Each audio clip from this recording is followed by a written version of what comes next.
Friends, welcome back to our channel. Court ఉద్యోగాలకు సంబంధించిన most important videos అయితే మన ఛానల్లో తీసుకొస్తున్న సంగతి తెలిసిందే. ఇక ఈ వీడియోలో ఇండియన్ హిస్టరీకి సంబంధించిన ఇంపార్టెంట్ బిట్స్ తెలుసుకునే ప్రయత్నం చేద్దాం. ఈ కోర్టు ఉద్యోగాలకు సంబంధించిన ఇంపార్టెంట్ పీడిఎఫ్ ఫైల్స్తో పాటు ఫ్రీ ఆన్లైన్ టెస్టులు రాయాలనుకుంటే మన యాప్ని డౌన్లోడ్ చేసుకోండి. యాప్ లింక్ అనేది డిస్క్రిప్షన్ ఉంటుంది. అదేవిధంగా వీడియో కనుక నచ్చినట్లయితే లైక్ చేసి షేర్ చేయండి. అదేవిధంగా కోర్టు ఉద్యోగులకు సంబంధించిన ఇంపార్టెంట్ వీడియోస్ మిస్ కాకుండా చూడాలనుకుంటే మన ఛానల్ని సబ్స్క్రైబ్ చేసుకొని పక్కనున్న బెల్ బటన్ క్లిక్ చేయండి. ఫ్రెండ్స్, ముందుగా ఫస్ట్ వన్ చూసినట్లయితే మహాత్మా గాంధీని నగ్న ఫకీర్ అని అన్నది ఎవరు? Option A Attlee, option B Cripps, option C Churchill, option D Wavell. So Mahatma గాంధీని నగ్న ఫకీర్ అని పిలిచింది ఎవరంటే విన్స్టన్ చర్చిల్ పిలవడం జరిగింది. విన్స్టన్ చర్చిల్ మహాత్మా గాంధీని నగ్న ఫకీర్ అని పిలిచాడు. ఏ సందర్భంలో పిలిచాడంటే రెండవ రౌండ్ టేబుల్ సమావేశం ఏదైతుందో, సో రెండవ రౌండ్ టేబుల్ సమావేశం 1931లో జరిగింది. సో ఈ సందర్భంగా విన్స్టన్ చర్చిల్ మహాత్మా గాంధీని నగ్న ఫకీర్ అని పిలిచాడు. So option C is the right answer, most important. Next one, నాకు రక్తాన్ని ఇవ్వండి మీకు నేను స్వాతంత్రం ఇస్తాను అని అన్నది ఎవరు? ఇది కూడా మనకు చాలా ఫేమస్. సో ఎవరి యొక్క నినాదం అని అడుగుతున్నారు. Option A C R Das, option B Jawahar Lal Nehru, option C Azad, option D Subhash Chandra Bose. So నాకు రక్తాన్ని ఇవ్వండి మీకు నేను స్వాతంత్రం ఇస్తాను అని అన్నది సుభాష్ చంద్రబోస్. సుభాష్ చంద్రబోస్ గారి నినాదం అన్నమాట ఇది. నాకు రక్తాన్ని ఇస్తే మీకు నేను స్వాతంత్రం ఇస్తానని అనడం జరిగింది. Option D is the right answer. Next one, lord Macaulay ఏ సంస్కరణలకు పేరు పొందాడు? సో లార్డ్ మెకాలే కొన్ని సంస్కరణలు చేయడం జరిగింది. అసలు ఒక సంస్కరణలకు ముఖ్యమైనగా పేరు పొందడం జరిగింది. ఏ సంస్కరణల కోసం అని అడుగుతున్నారు. ఆప్షన్ ఏ ఆర్థిక సంస్కరణలు, ఆప్షన్ బి పాలనా సంస్కరణలు, ఆప్షన్ సి విద్యా సంస్కరణలు, ఆప్షన్ డి మత సంస్కరణలు. సో లార్డ్ మెకాలే విద్యా సంస్కరణలకు సంబంధించి ముఖ్యునిగా పేరు పొందడం జరిగింది. Option C right answer. Next one, English వారు మొదట భారతదేశం నుండి ఏ వస్తువుతో వ్యాపారం చేశారు? ఇంపార్టెంట్, బ్రిటిష్ వారు. సో మనకు భారతదేశం నుండి ఏ వస్తువుతో మొదటగా వ్యాపారం చేశారు? Option A indigo, option B tea, option C ఉప్పు, ఆప్షన్ డి పత్తి. సో అందరు తెలిసిందే మనకు ఆప్షన్ డి పత్తి. పత్తి అనే వస్తువుతోటి మొదటగా ఇంగ్లీష్ వారైతే భారతదేశంతో వ్యాపారం చేయడం జరిగింది. ఓకేనా, పారిశ్రామికంగా అభివృద్ధి చెందిన దేశం కావడంతో వారికి పత్తి అనేది చాలా ఎక్కువగా అవసరం పడింది. సో ఈ క్రమంలోనే పత్తితో మొదట వ్యాపారం చేశారు. Option D right answer. ఓకేనా. Next one,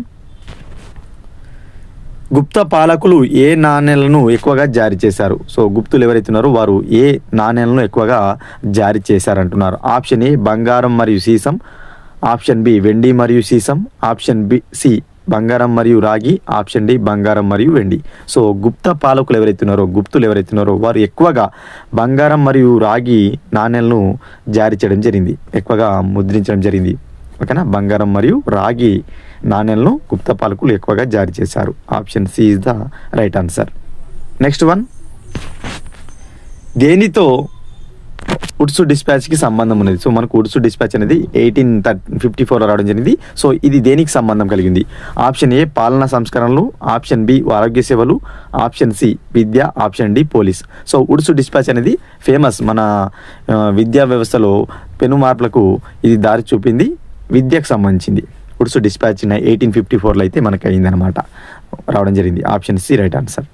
next one, Zend Avesta ఎవరి పవిత్ర గ్రంథం? సో జెండా అవెస్త అనేది ఎవరి యొక్క పవిత్ర గ్రంథంగా ఉందని అంటున్నారు. ఆప్షన్ ఏ పార్సీలు, ఆప్షన్ బి హిందువులు, ఆప్షన్ సి బౌద్ధులు, ఆప్షన్ డి ముస్లింలు. సో జెండా అవెస్త అనేది పార్సీల యొక్క ముఖ్యమైన పవిత్ర గ్రంథం అనమాట. పవిత్ర గ్రంథం ఎవరిది? పార్సీలది. ఏంటి? జెండా అవెస్త అనేది. Option A is the right answer. Next one,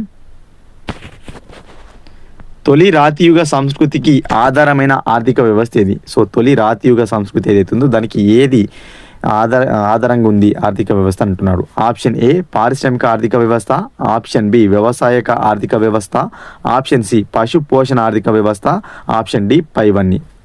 so తొలి రాతియుగం ఏదైతుందో ఈ తొలి రాతియుగ సంస్కృతికి మనకు ముఖ్యమైన ఆర్థిక వ్యవస్థ ఏదంటే పశు పోషణ ఆర్థిక వ్యవస్థ. సో ఈ పశుపోషణ ఆర్థిక వ్యవస్థ అనేది తొలి రాతియుగ సంస్కృతికి ముఖ్యమైన ఆర్థిక వ్యవస్థగా ఉంది, ఆధారంగా ఉంది. Option C is the right answer. Next one,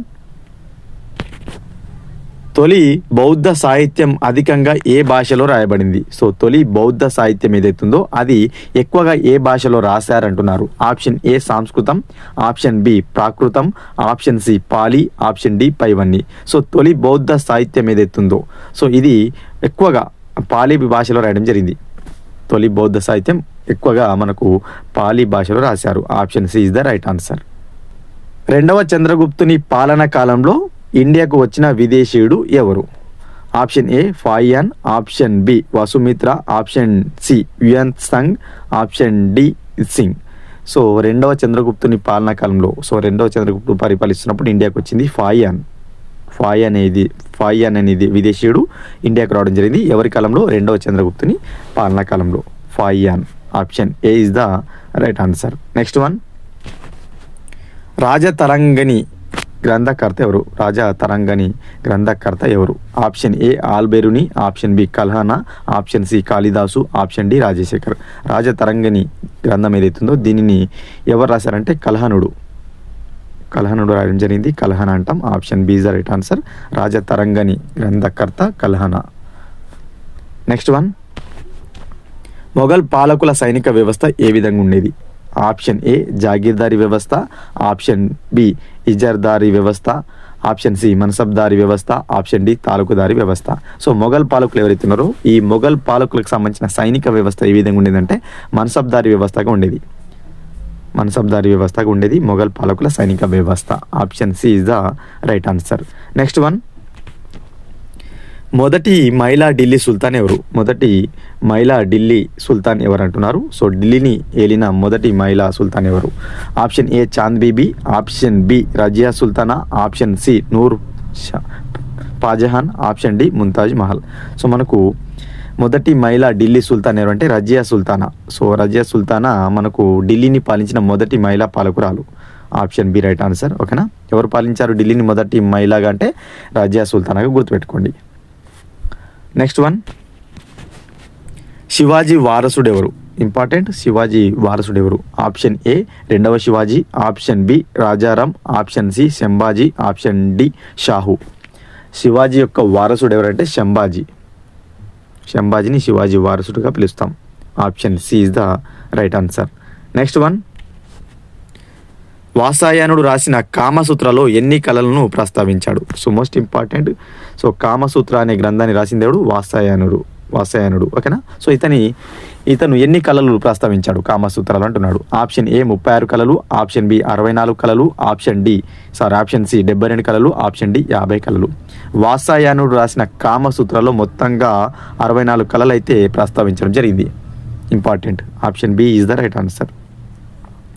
next one, ఎవరి పాలనా కాలంలో ఆర్యభట్ట ఒక ప్రసిద్ధ పండితుడిగా ఉన్నాడు? So most important Aryabhata. So ఎవరి కాలంలో ఒక ప్రసిద్ధ మనకు శాస్త్రవేత్తగా ఉన్నాడు, పండితుడిగా ఉన్నాడు అంటున్నాడు. ఆప్షన్ ఏ మౌర్యుల పాలన, ఆప్షన్ బి గుప్తుల పాలన, ఆప్షన్ సి హర్షుల పాలన, ఆప్షన్ డి పైవన్నీ. సో మనకు ఆర్యభట్ట గుప్తుల కాలం నాటి శాస్త్రవేత్త. Option B right answer. Next one, Vikramashila విశ్వవిద్యాలయ స్థాపకులు ఎవరు? సో విక్రమశీల విశ్వవిద్యాలయాన్ని స్థాపించింది ఎవరు? Option A Devapala, option B Narayanapala, option C Dharmapala, option D Madanapala. So Vikramashila విశ్వవిద్యాలయాన్ని స్థాపించింది ధర్మపాల స్థాపించడం జరిగింది విక్రమశీల విశ్వవిద్యాలయాన్ని. Option C is the right answer. Next one, Harappa నాగరికతను కనుగొన్న కాలం ఏది? సో హరప్ప నాగరికతను ఎప్పుడు కనుగొన్నారు? Option D right answer. 1920-21 కాలంలో ఈ హరప్ప నాగరికతను కనుగొనడం జరిగింది. హరప్ప నాగరికతను ఎప్పుడు కనుగొన్నారు? 1920-21 సమయంలో కనుగొన్నారు. Option D right answer. Next one, Harappa నాగరికతను ఏమని ప్రస్తావిస్తారు? హరప్ప నాగరికతను ఏమని పిలుస్తారంటున్నారు? చూద్దాం. ఆప్షన్ ఏ సువర్ణయుగ నాగరికత, ఆప్షన్ బి ఇనుప యుగ నాగరికత, ఆప్షన్ సి రాగి యుగ నాగరికత, ఆప్షన్ డి కంచు యుగ నాగరికత. హరప్ప నాగరికతను ఏమని ప్రస్తావిస్తారు అంటే సువర్ణయుగ నాగరికతగా పిలుస్తారు. ఇంపార్టెంట్. ఏ నాగరికతను సువర్ణయుగ నాగరికత అని అడగవచ్చు. హరప్ప నాగరికతను సువర్ణయుగ నాగరికతగా పిలుస్తారు. Option A is the right answer.